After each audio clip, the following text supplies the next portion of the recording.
Hey there, it's JohnBerry555 and welcome to my full review of Star Wars The Bad Batch, Season 2, Episode 6, Tribe. So there will be spoilers in this episode, or this review I should say. You have been warned. I did make a spoiler-free review, but just to recap, watch the episode, then come back and watch this review, because, like I said in there, this episodes are hard to do a spoiler-free review because of how much that goes on and how much of what occurred is intricately connected with the spoilers, and I found it very hard to formulate a way to express all my thoughts besides it's good and fantastic without spoiling the episode.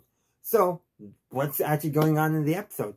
So the episode begins with the Bad Batch going, basically it's a smuggling ring run by droids. I was going to say droid smuggling ring, but the droids are not being smuggled. But they are smuggling a Wookiee. And Omega does find the Wookiee and rescues the Wookiee, and who we learn is a Jedi. It's Grungy. He's one of the younglings from the Younglings arc of the Clone Wars, so a nice little connection there. So that's what the episode is really about. The beginning of the episode is for that better a MacGuffin to get them to that station to rescue Grungy, which they were not intending to do, but they just happened to do it, and they all rolled with it. They were giving some Imperial chain codes to the smuggling ring run by the droids. I forget their exact name, but they're not that important to the episode, because this episode really is about Grungy, about Omega. That's really, and a little bit about Hunter as well, but only so much that it reinforces that he thinks that it's unfortunate that, Omega and then in this episode also Grungy can't just be kids. They are living in a world that, in reality, that doesn't allow them just to be young kids, to have fun and all that. And that's a very common thing we've seen in Hunter's character throughout both Season 1 and Season 2 of The Bad Batch.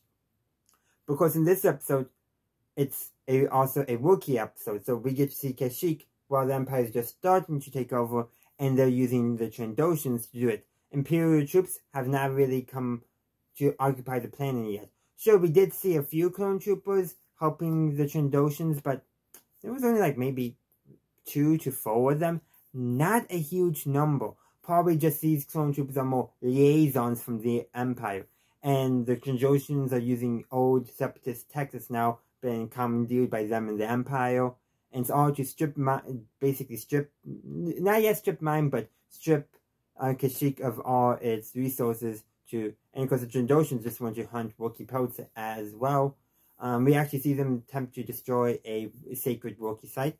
The Bad Batch stops them, and also works to put out the fire that they started. And this is on a small scale, but then at the later episode, after Grungy fights the Trandoshan commander, there's a bigger fire, and so the Bad Batch and all the Wookiees work to put out the fire. So they're not just fighting the Empire, the Empire's allies, the Trandoshans, stopping them from doing the harm, but they're also actively working now to stop the harm itself, stop it from spreading. So hopefully we'll see in the later episodes the Bad Batch taking this beyond just this episode. This is really the first episode that we got to see that in. But that is something that Echo's been wanting the Bad Batch to do more, to take more of the fight to the Empire, to help basically the galaxy from the cruelty of the Empire. Echo, and that's good that we're seeing. Echo, really even back in Season 1, he's always been the one who's been a lot more willing to go and fight the Empire, but at the same time, he hasn't had that much character development. And I have a feeling we're seeing the setup for his own character story. Whether it's going to be developing or not, we still need to be seen, but it's definitely his character arc is being set up in these past episodes. And also, of course, because we have a Jedi, there's the Force involved and all of that. And actually, what's really interesting is the clone troopers wanted to tell Imperial Command right away when they saw the lightsaber marks, but the Trandoshan commander was like, "No, they didn't need to know if we can get the Jedi first."